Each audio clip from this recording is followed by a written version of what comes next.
We're here to idea everyone, to fire up your curiosity and connect you with the people and ideas that shape our world. Watch, listen, understand, connect, create. Let's move the human story forward together.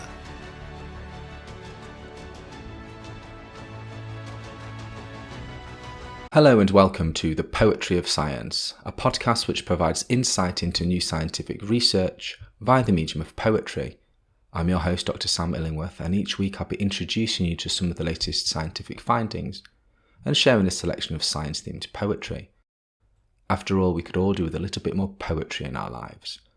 In this episode, I'll be exploring new research which has found that wildfire smoke may linger in homes long after the initial blaze.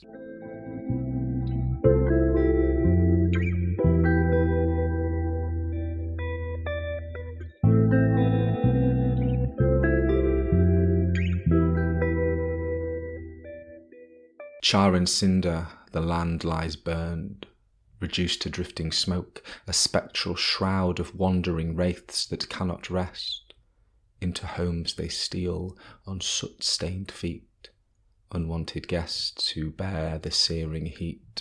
Embers bide and cling to walls, to floors, to lives. For days they hide their acrid touch, their smoky hearts still beating.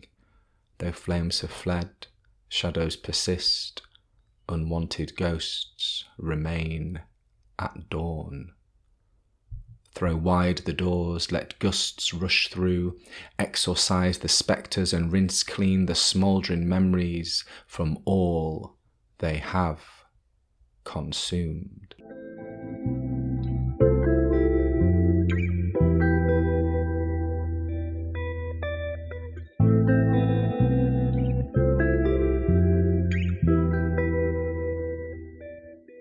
This poem is inspired by recent research published in the journal Science Advances, which has found that smoke infiltration indoors after a wildfire carries volatile chemicals that present health challenges.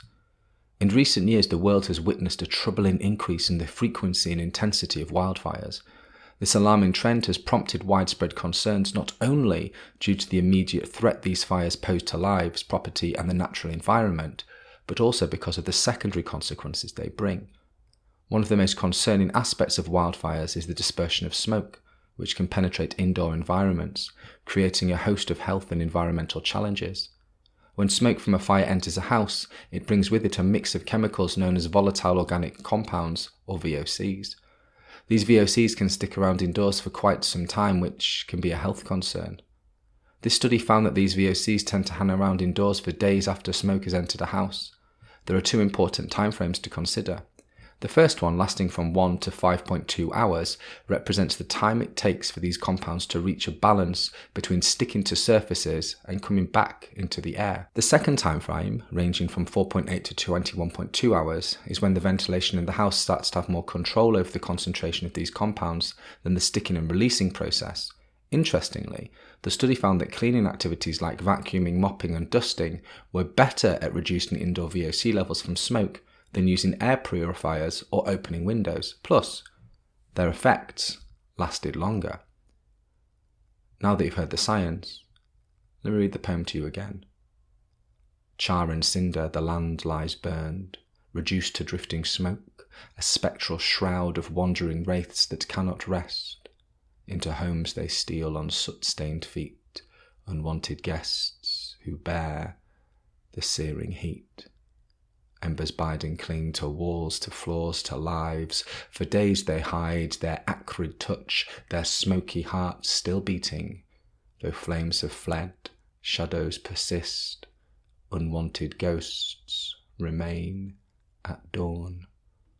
Throw wide the doors, let gusts rush through, exorcise the spectres and rinse clean the smouldering memories from all they have consumed.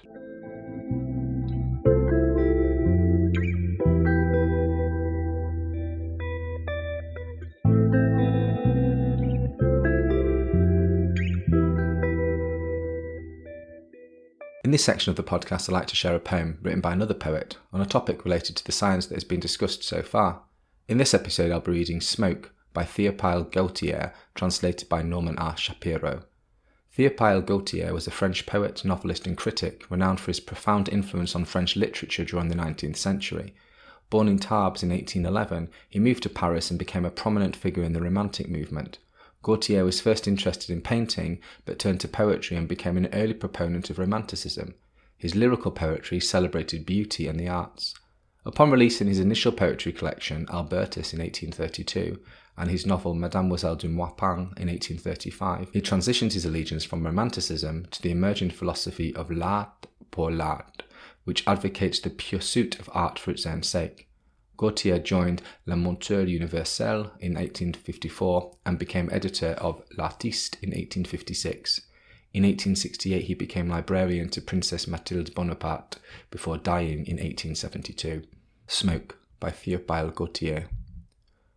Over there trees are sheltering, a hunched-back hut, a slum no more, roof askew, walls and wainscoting falling away, moss hides the door. Only one shutter hanging, but seeping over the window-sill like frosted breath, proof that this hut, this slum, is living, breathing still. Corkscrew of smoke, a wisp of blue escapes the hovel whose soul it is, rises to God himself, and who receives the news, and makes it his.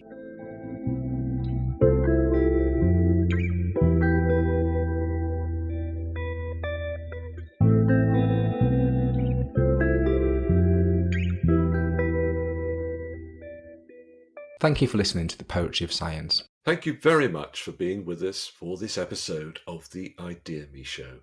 ideaXme is a global platform. Our mission is to move the human story forward by sharing knowledge of the future. You can find us on all major audio networks at www.radioideaXme.com, on YouTube and Vimeo. Please subscribe.